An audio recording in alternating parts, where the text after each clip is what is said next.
कवि हैं और उनकी एक कविता से कुछ पंक्तियां हैं। जब मैंने ये पंक्तियां कही तभी भारत में सर्जिकल स्ट्राइक हुई थी, यदि आप लोगों को याद होगा। तो क्या वो पंक्तियां सच में ऐसी थी? आपकी तालियां मुझे ऐसा बताएंगी। तो पंक्तियां सुनिएगा।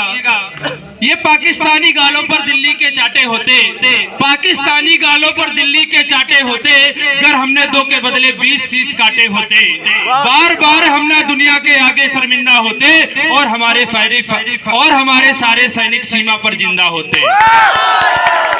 ये कैसा परिवर्तन है खुददारी के आचरणों में, ये कैसा परिवर्तन है खुददारी के आचरणों में। सेना का सम्मान पड़ा है, सेना का सम्मान पड़ा है चरमपंथ के चरणों में। किसका खून नहीं खोलेगा पढ़ करके अखबारों में, सिंहों की गर्दन कटवा दी कुत्तों के दरबारों में। बार बार की गद्दारी को भारत क्यों सह जाता है? ज्यादा संयम भी दुनिया में कायरता कहलाता है, ज्यादा संयम भी दुनिया में कायरता कहलाता है। क्या समस्या है पीछे? बंदूकों की गोली का उत्तर सद्भाव नहीं होता, बंदूकों की गोली का उत्तर सद्भाव नहीं होता, हथियारों के लिए हिंसा का प्रस्ताव नहीं होता। कोई विस्तर शांति के बीज नहीं बो सकता है और कोई भेड़िया शाकाहारी कभी नहीं हो सकता।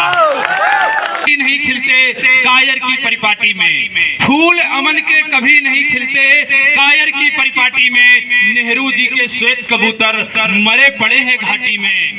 दिल्ली वालों अपने मन को बुद्ध करो या क्रुद्ध करो।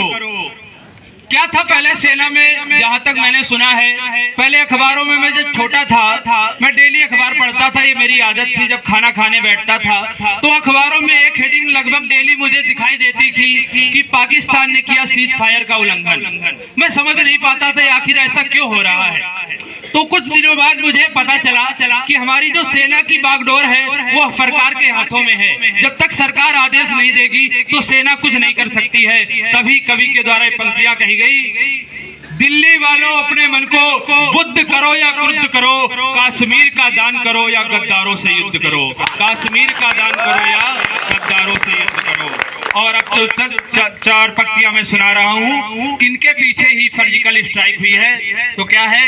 दिल्ली डरी डरी रहती थी, दिल्ली डरी डरी रहती थी पाक चीन के बॉर्डर पर, दिल्ली डरी डरी रहती थी पाक चीन के बॉर्डर पर। सेना बांधे हाथ खड़ी रहती थी, किसके आर्डर पर? सेना बांधे हाथ खड़ी रहती थी, किसके आर्डर पर? दुनिया को एहसास कराओ, दुनिया को एहसास कराओ कि